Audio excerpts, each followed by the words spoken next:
तर नमस्कार मित्रांनो, पुन्हा एकदा नवीन एका व्हिडिओमध्ये तुमचं स्वागत आहे. मित्रांनो, जर आपल्याला आधार कार्ड बँकशी लिंक करायचं असेल तर आपल्याला माहिती आहे आपल्याला बँकेत जायला लागतं, खूप जास्त गर्दी असते, नंबर लावायला लागतात. परंतु मित्रांनो, आता आपण घर बसल्या NPCIच्या ऑफिशियल वेबसाईटवरून आधार सीडिंग करू शकतो बँकेसोबत.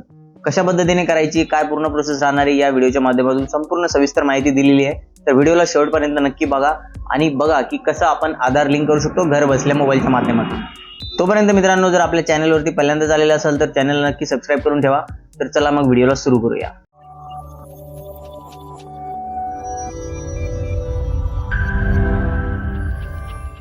तर मित्रांनो, सर्वात पहिले तुम्हाला क्रोमवरती यायचं आहे. इथे टाईप करायचं आहे NPCI आणि सर्च करा. मित्रांनो, हे मी तुम्हाला कम्प्युटरच्या स्क्रीनवरती दाखवतोय, पण तुम्ही याच प्रोसेसला मोबाईलच्या माध्यमातून सुद्धा करू शकता. मोबाईलमध्ये तुम्हाला क्रोम ओपन करून ही प्रोसेस पूर्ण करायची आहे. तर बघा, पहिली वेबसाईट मिळणार तुम्हाला national payment corporation of India NPCI. यावरती क्लिक करायचंय. बघा, या प्रकारचा इंटरफेस तुम्हाला पाहायला मिळणार आहे वेबसाईटचा. आता बघा, इथे तुम्हाला एक कन्झ्युमरचा ऑप्शन मिळणार आहे. प्रोडक्टच्या बाजूला प्रोडक्ट मीडिया यांच्या मधात कन्झ्युमर यावरती क्लिक करायचे. आता इथे खूप सारे ऑप्शन्स मिळणार आहेत, त्यापैकी आपल्याला भारत आधार सीडिंग एनेबलर यावरती आपल्याला क्लिक करायचं आहे. त्यानंतर तुमच्याजवळ असे ऑप्शन्स येतील, त्यापैकी तुम्हाला आता इथे आधार सीडिंग या बटनावरती क्लिक करायचे.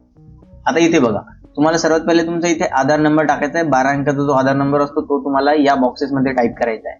तर सर्वात पहिले आपण ते टाईप करून घेऊया. ठीक आहे. आता यानंतर बघा मित्रांनो, इथे तुम्हाला बँक सिलेक्ट करायची. खूप साऱ्या बँका तुम्हाला इथे पाहायला मिळणार आहे आणि काही अजून बँका इथे आलेल्या नाहीये, म्हणजे ऍड नाही करण्यात आलेल्या आहेत, पण बऱ्याचशा बँका आहेत. जर इथे बघितलं तुम्ही तर बघा, बँक ऑफ बडोदा आहे, बँक ऑफ इंडिया आहे, बँक ऑफ महाराष्ट्र आहे, कॅनरा बँक आहे, सेंट्रल बँक आहे, खूप साऱ्या बँका आहेत. इंडियन ओव्हरसीज आहे, इंडसइंड बँक आहे, खूप साऱ्या बँका आहेत.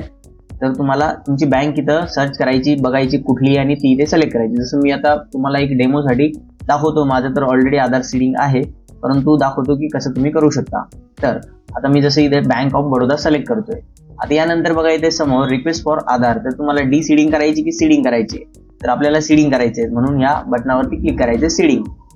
आता इथे सीडिंग टाईप आपल्याला सिलेक्ट करायचे, म्हणजे एका बँक अकाउंट मधून दुसऱ्या बँक अकाउंटला सीडिंग करायची आहे किंवा फ्रेश सीडिंग आहे. तर आपली फ्रेश सीडिंग असणार आहे. या पहिल्याच बटनावरती क्लिक करायचं आहे, फ्रेश सीडिंग. आता खाली आल्यानंतर बघा, इथे तुम्हाला अकाउंट नंबर टाईप करायचा आहे. जो तुमचा अकाउंट नंबर असणार आहे तो या बॉक्समध्ये टाका. ठीक आहे. अकाउंट नंबर टाकल्यानंतर खाली बघा 2 चेक मार्क येणार आहे तुम्हाला. तर कन्फर्मेशन देण्यासाठी इथे या बॉक्सेसवरती क्लिक करायचं आहे. खाली यायचं आहे, खाली दिलेला कॅप्चा टाकायचा आहे. व्यवस्थित बघा कॅप्चा कसा दिलेला आहे. काही स्मॉल लेटर असणार आहे, काही कॅपिटल असणार आहे. तर ते बघून व्यवस्थित टाका आणि प्रोसीड या बटनावरती क्लिक करा.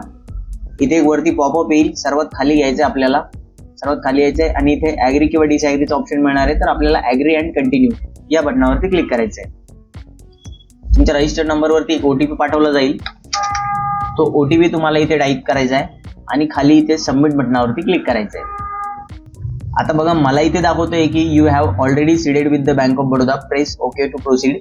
तर हे स्टेटस चेक करण्यासाठी ओके केलं तर माझं स्टेटस दाखवून देईल की बँक ऑफ बडोदा सोबत माझं आधार कार्ड सीड आहे की नाही. तर माझं ऑलरेडी सीडिंग आहे, परंतु तुम्हाला हीच प्रोसेस पूर्ण करायची. लास्ट OTP टाकला की तुम्हाला दाखवून देणार की तुमचं आता प्रोसेसिंग मध्ये गेलेलं आहे सीडिंगसाठी. ठीक आहे, अशा प्रकारचं तुम्हाला स्टेटस दाखवणार आहे. तर या प्रोसेसला फॉलो करून मित्रांनो, तुम्ही घर बसल्या तुमचं बँकला आधार सीडिंग करू शकता. मित्रांनो, दिलेली माहिती जर आपल्याला आवडली असेल तर व्हिडिओला नक्की लाईक करा आणि आपल्या मित्रांसोबत व्हिडिओला नक्की शेअर करा.